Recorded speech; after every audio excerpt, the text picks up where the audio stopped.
Fala meus amigos, aqui é Felipe Pereira, estou aqui para mais um vídeo. Para quem não me conhece, eu sou filósofo e psicanalista e eu quero pedir para vocês curtir, comentar, compartilhar, se inscrever e ajudar esse canal a crescer. Eu falo aqui principalmente sobre psicanálise, mas também eu tenho alguns vídeos sobre literatura e às vezes eu faço interseções entre filosofia e psicanálise. Se você gosta desse tipo de conteúdo, eu convido você a fazer parte deste canal. E hoje eu quero falar, meus amigos, sobre um tema muito importante dentro da obra de Freud, que é os atos falhos. O Freud ele apresenta os atos falhos no seu livro Psicopatologia da Vida Cotidiana. Nessa obra, ele tenta mostrar como que o inconsciente se manifesta no nosso dia a dia.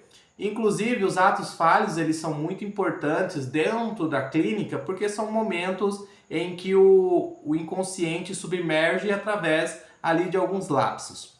Bom, é preciso entender que o inconsciente ele não acontece as suas manifestações apenas em pessoas neuróticas. Eles acontecem em pessoas normais também, porque Freud vai dizer em suas obras que tanto a formação de uma pessoa normal quanto uma formação de um neurótico ali no seu desenvolvimento psicossexual, inclusive se você tem interesse em saber mais como é o desenvolvimento infantil para Freud, eu te convido a assistir alguns vídeos meus ali atrás. Voltando aqui na temática, Freud fala o seguinte, olha, o desenvolvimento de uma pessoa normal, de um neurótico, está apenas no quantitativo, ou seja, apenas no excesso. Uma pessoa neurótica ela sofre de excesso de excitações, onde vai gerar aquelas famosas fixações, onde a pessoa fica presa em um estágio do desenvolvimento. Ou seja, a pessoa ela sofre ali um trauma, né? Entende esse trauma aqui não como um grande impacto, né? Pode ser impactos contínuos, qualquer coisa que o indivíduo, né, não consiga simbolizar. E ele fica preso nesse trauma e ele não consegue sair dali. E Freud vai falar o seguinte, olha, os atos falhos, né, que aqui a gente pode considerar atos falhos como lapsos de memória, esperar essa motinha chata passar, lapsos na linguagem, lapsos no comportamento, são falhas, né, vamos dizer falhas que acontecem. E Freud fala o seguinte, a gente deve ficar atento, principalmente na clínica, né? Porque às vezes a gente está conversando com o paciente e tem muitas resistências, o paciente está ali com o seu discurso, só que em determinado momento o inconsciente usa uma palavra ali que ele ia dizer alguma coisa e fala a respeito de outra. Por exemplo, às vezes ali o paciente está falando, um exemplo aqui de um estudo de caso que eu participei, que uma jovem estava falando para o psicanalista sobre a sua gata, né, que ela era muito apegada à gata e ela não, a gata dava muito trabalho, vivia correndo. Aí ela, em vez de falar, eu não aguento correr mais atrás dessa gata, ela falou, eu não aguento mais esta casa. Ou seja, ela cometeu um ato falho, né? O inconsciente veio, usou ali essa semelhança ali, que seria a palavra gato e casa, para que pudesse manifestar. Ou seja, essa paciente estava passando por conflitos dentro da sua casa e a hora que ela foi falar, eu não aguento mais esta gata, ela falou, eu não aguento mais esta casa.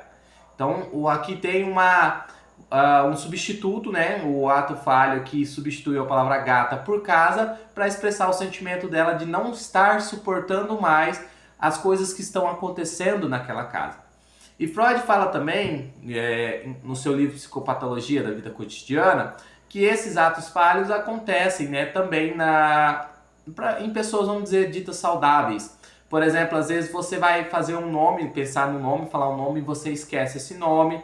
Então, pode ser que haja algo ali que indique alguma manifestação de afeto da sua parte em relação àquela pessoa. Por exemplo, você quer falar de alguém e de repente você esquece o nome da pessoa. Às vezes esse nome pode estar servindo de substituto para uma outra coisa ali que está se manifestando, alguma coisa que você queria esquecer, algum afeto ali angustiante que você queria esquecer. Então tudo isso pode acontecer, né? Esses são chamados lapsos de memória. E Freud ele vai diferenciar os atos falhos dos erros, porque os erros geralmente eles acontecem. A minha cachorra participando também, ó, latindo. Geralmente os erros acontecem por ignorância, né? Por inexperiência, por não saber fazer algo. Freud fala o seguinte, olha, os atos falhos se diferenciam dos erros no seguinte quesito, que eles são coisas que as pessoas estão habituadas a fazer, né? Por exemplo, a linguagem é algo que você está habituado, a sua linguagem, a comunicação, ou algum comportamento que você faz, um serviço, um trabalho. Então ele fala assim, é algo que você já está habituado a fazer e que no momento ali você está fazendo, vamos dizer, no automático, né? Porque isso, quando você está no automático, as resistências elas tendem a dar uma diminuída, porque não está com tanto foco naquele momento, né? Então ele fala que é algo ali que você está fazendo no automático, né?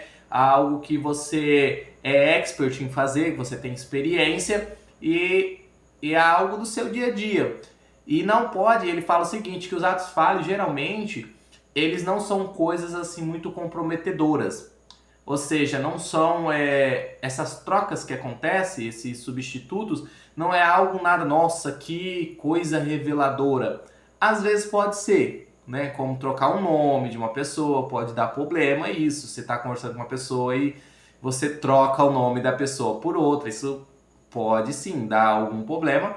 Mas no geral, são coisas que não são muito assim alarmantes, por justamente o inconsciente conseguir driblar as resistências e ir nesse algo ali que tem menos impacto, né? Então vem aquele afeto muito impactante que está no inconsciente e ele se manifesta conscientemente nesse substituto que não tem tanto impacto assim. Bom, meus amigos, basicamente esse é, de uma forma bem breve, os atos falhos, né? E é importante a gente se atentar a eles dentro da clínica, porque um ato falho, o que a pessoa fala sem querer dizer, pode ajudar a revelar muito do que está dentro do inconsciente. E geralmente quando a gente pega o ato falho de algum paciente, ele tenta falar, não foi isso que eu quis dizer, as resistências tenta fazer ele levar para o outro ponto, mas se você insistir um pouquinho nesse ato falho, pode dar um desdobramento legal. Mas é importante também entender que se tiver uma resistência muito forte, vai para outro ponto, vai para outro assunto e depois você volta naquele tópico. Beleza? Espero que você tenha gostado desse vídeo. Eu gosto de fazer vídeo assim mesmo, pessoal, espontâneo, sem muita edição, porque eu gosto de trocar uma ideia com vocês, né? Eu gosto de passar essa sensação que estou trocando uma ideia, tendo uma conversa amistosa. Beleza? E se você gosta deste tipo de vídeo, deste formato, eu te convido a ser um inscrito. Até mais, valeu!